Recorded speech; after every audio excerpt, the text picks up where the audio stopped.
안녕하세요. 대단히 반갑습니다. 숲을 읽어주는 남자 자한형 이종수입니다. 이번 시간은 618번째 시간으로 행복에 대한 단장이라는 글을 읽어드리도록 하겠습니다. 행복에 대한 단장, 알랭. 우리에게 외투 정도로밖에 관계가 없는 그러한 종류의 행복이 있다. 예를 들면 유산을 상속하거나 복권을 뽑아 한몫 보는 것이 그런 것이다. 명예도 그러하다.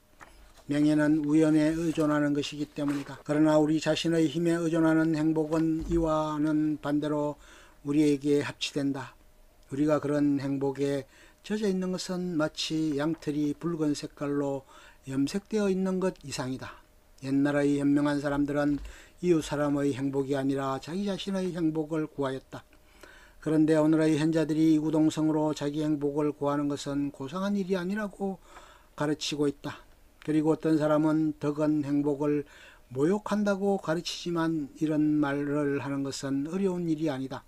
또 다른 사람은 공동의 행복이 자기 행복의 참된 원천이라고 가르친다.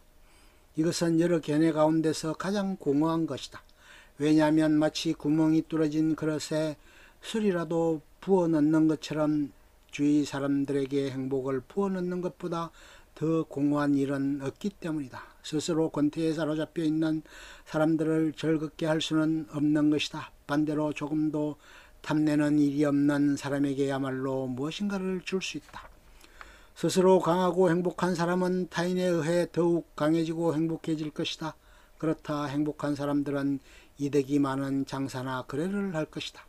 그러나 그들이 남에게 행복을 주기 위해서는 자기 내부에 행복을 갖고 있어야 한다. 그리고 행복해지려고 결단을 한 사람은 이러한 면을 잘 알아야만 한다. 그렇게 하면 아무 소용에도 닿지 않는 사랑을 베풀지 않아도 된다. 자기 자신의 행복은 결코 덕에 위배되는 것이 아니다. 힘을 의미하는 이 덕이라는 아름다운 말이 뜻하는 바와 같이 오히려 그 자체가 미덕인 것이다. 왜냐하면 분명한 의미에서 가장 행복한 사람이란 옷이라도 벗어서 집어 던지는 것처럼 다른 행복 같은 것은 서슴지 않고 던져버릴 수도 있는 사람이기 때문이다. 그러나 자기의 참된 행복은 절대로 내던져지지 않는다. 행복해지기를 원하고 이를 위해 쓸 필요가 있다. 다만 행복이 들어올 수 있는 문을 열어놓기만 하고 방관자의 태도로 머물러 있으면서 행복이 저절로 찾아들기를 원한다면 서글픈 일이다. 비관주의의 본질은 단순한 불쾌감도 방임해 두면 슬픔과 초조감으로 변하게 된다는 점에 있다.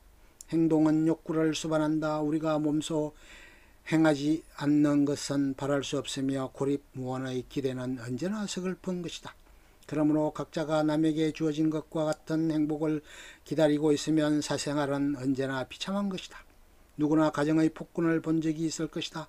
그리고 이기주의자는 자기 행복을 주어 사람들을 지배하는 법률로 삼는 것이라고 생각할 터이지만 그것은 너무나 단순한 생각이다. 사물은 결코 그렇게 되지 않는다. 이기주의자가 슬픔을 느끼게 되는 것은 행복을 기다리고 있기 때문이다. 흔히 있는 일상적인 번거로운 일이 하나도 없더라도 권태는 찾아오는 법이다. 그리하여 자기가 싫어하는 사람들에게 이기주의자가 강조하는 것은 권태와 불행의 법률이다. 이와는 반대로 유쾌한 마음을 갖는 사람에겐 어딘가 대범한 데가 있다.